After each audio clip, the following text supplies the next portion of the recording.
the part in Luke 22 where he says, if you don't have a sword, sell your cloak and buy one. I think you guys touched on that, you and Adam did in the last video when you guys did talk about self-defense.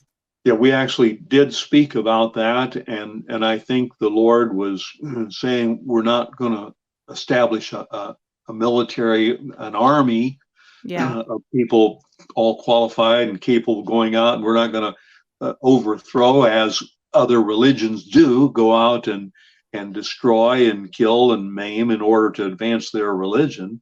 And so I think that that particular case is one where the Lord was authorizing you need to have self-protection. You carry your gun in that day, you carry your sword, but one will suffice among you, among the disciples that were there.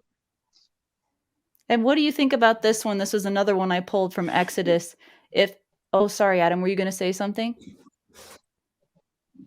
Yeah, so I was going to touch on that for a little bit. I thought that was interesting, Dad, that the Christ himself told about 20%, two of his disciples, to go out and really arm themselves with the defensive tool of the air, which at that time was the sword, right?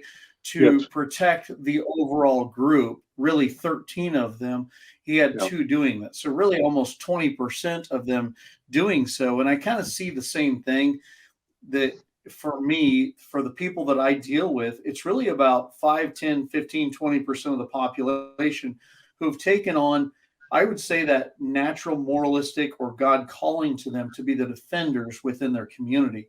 And I see that those that we train are those people who have taken that responsible step, I'd even say biblical step, of being the person who decided, I will be the one to take on the mantle of defense for my people.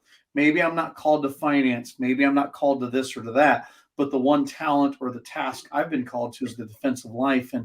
And so I saw that in Christ's disciples, and I see the same thing of the people that we tend to train, is that moral calling of the heart.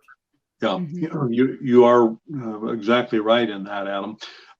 Even Jesus in his parables in Matthew 24, verse 43,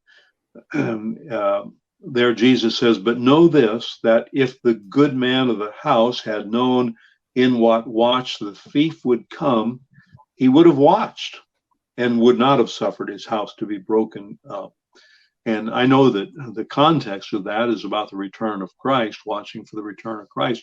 But in parables, Jesus would draw upon things that everybody they were common and understood, and we would be able to learn biblical truths from some parallel that he was drawing. The people understood that if you have a house, you're going to protect it. You're going to keep the house safe, the household, the family safe. And so again, the confirming of the necessity for self-defense. And I thought that was interesting in his parables.